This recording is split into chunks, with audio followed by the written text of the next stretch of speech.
ഭക്ഷണമൊക്കെ കഴിച്ചു. നല്ല ഫുഡായിരുന്നു. ഫുഡെല്ലാം നല്ലതാ.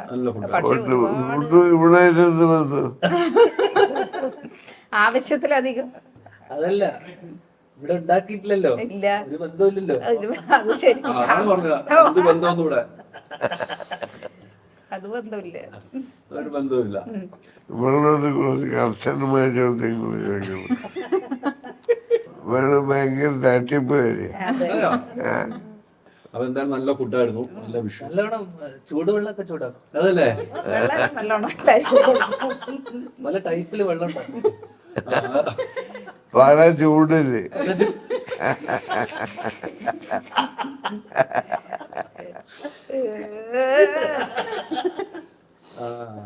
അതൊന്നും വേണ്ടല്ലേ. അതെ, ഇങ്ങനെ നിങ്ങളെ നോക്കിയെടുത്ത് നിങ്ങള് കുറ്റം പറയാൻ പാടണ്ട. പല ചൂടില്. അല്ല, എന്തായാലും ഒരു കാര്യം പറയാം ചേട്ടാ, ഇങ്ങനെ ഒരു ഭാര്യയെ കിട്ടിയ ശ്രീചേട്ടന്റെ ഭാഗ്യമാണ്. അപ്പൊ ശരിക്കും ഞാൻ പറയട്ടെ, സത്യനന്ദികേട്ടനോട് ഞാൻ പറഞ്ഞ്, സത്യനന്ദികേട്ടനോട് പറഞ്ഞ് ഇങ്ങനത്തെ ഒരു ഭാര്യ എനിക്ക് വേറെ എവിടെ കിട്ടുള്ളൂ. ഞാൻ പറഞ്ഞ എനിക്കും ഈ ഭാര്യ കിട്ടിയപ്പോഴാണ് ഭാര്യയുടെ ഗുണങ്ങൾ എന്തൊക്കെയത് മനസ്സിലായത്. ഇങ്ങനെ കൊറേ ഗുണങ്ങൾ മനസ്സിലായപ്പോ എനിക്ക് ഇതുപോലത്തെ ഒന്നുകൂടെ വേണം.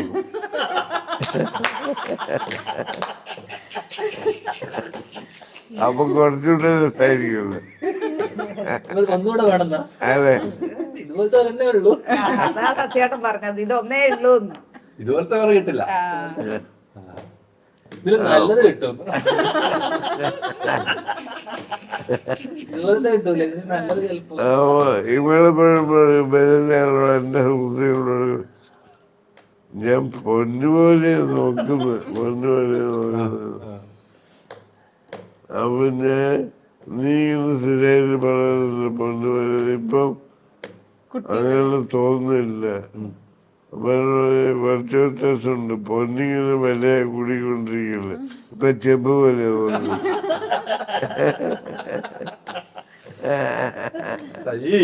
എന്തായി പറഞ്ഞത് അല്ലേ?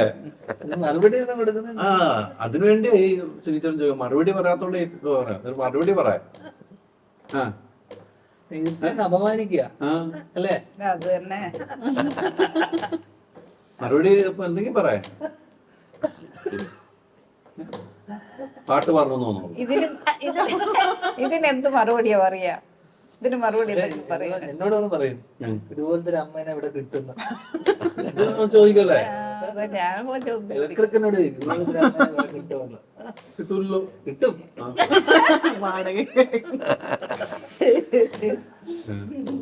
ഇതുപോലത്തെ ഒരു അമ്മായിയമ്മേനെ കിട്ടുമോ?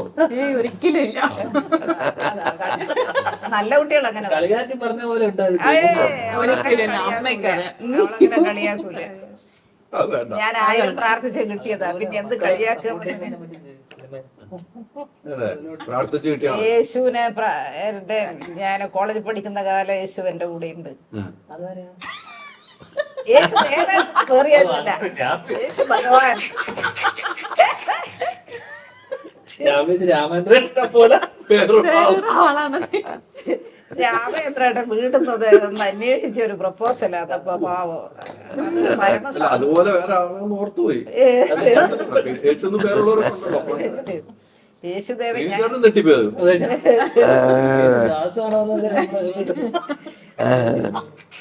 യേശുദാസും അങ്ങനത്തെ അല്ല, നമ്മളെ ഗായകൻ യേശുദാസാ പറഞ്ഞത്. അതും ഒരു നല്ല മനുഷ്യന്. ഒരു ദിവസം ഒരു മാഗസീൻ എടുത്തിട്ട് വന്നിട്ട് എനിക്ക് ഞാൻ വായിക്കട്ടെന്ന് ചോദിച്ചു. ഞാൻ വായിക്കുന്നത് അപ്പൊ വിജയ് യേശുദാസിന്റെയാണ്. അപ്പൊ അതിൽ എഴുതിയിരിക്കുന്നത് ഇന്റർവ്യൂ ആണ് വായിച്ചു. അതായത് ദർശനയും ഞാനും ഒന്നിച്ചല്ല താമസം, പക്ഷെ ഞങ്ങളുടെ 2 മക്കൾ അച്ഛനും അമ്മയും ഞങ്ങൾ രണ്ടുപേരും തന്നെയാണ്.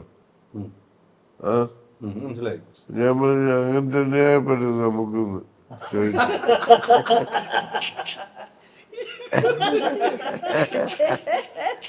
മക്കളുടെ കാര്യം ഹൃദയം പോലെ. അത് കറക്റ്റ് ആണല്ലോ. അത് ഇന്നുവരെ മറുപടി പറഞ്ഞു. എന്തിനെല്ലാം മറുപടി പറയേണ്ടത്? ഒന്നിനും മറുപടി കൊടുത്തിട്ടില്ല.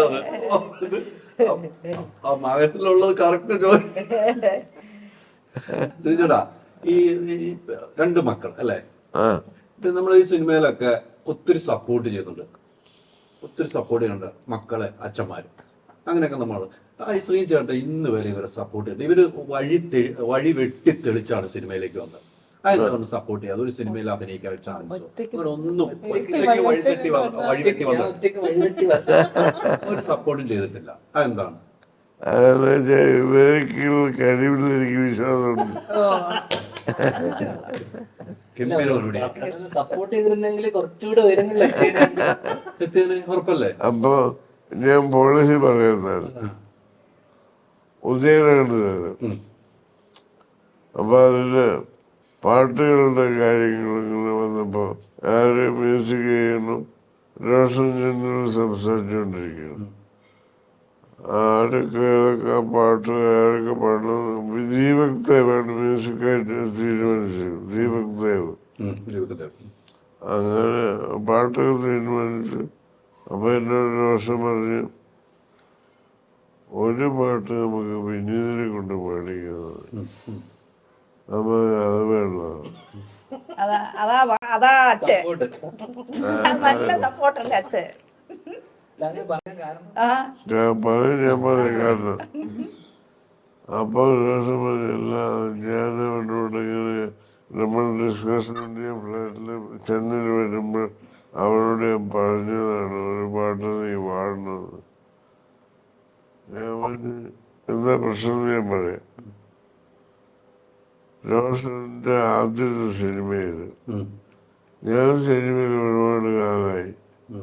അപ്പൊ ആരും കരുതും ഇതില് വിനീത് പാടാൻ കാരണം എന്റെ ഇടപെടലുകാരനായിരിക്കുന്നു. എനിക്കത് താല്പര്യമില്ല. അവന് പാടാൻ വിധിയുണ്ടെങ്കിൽ അവൻ പാടിക്കോളും, ഇതിന് വേണ്ടത്. റോഷൻ വിട്ടില്ല. ദോഷം വിട്ടില്ല. ഞാൻ പറഞ്ഞു നിങ്ങൾ ഇതിനെ നിന്നിട്ട് ഇടപെടുന്നത്. റോഷൻ പറഞ്ഞല്ലേ, റോഷനല്ലേ ഡയറക്ടർ.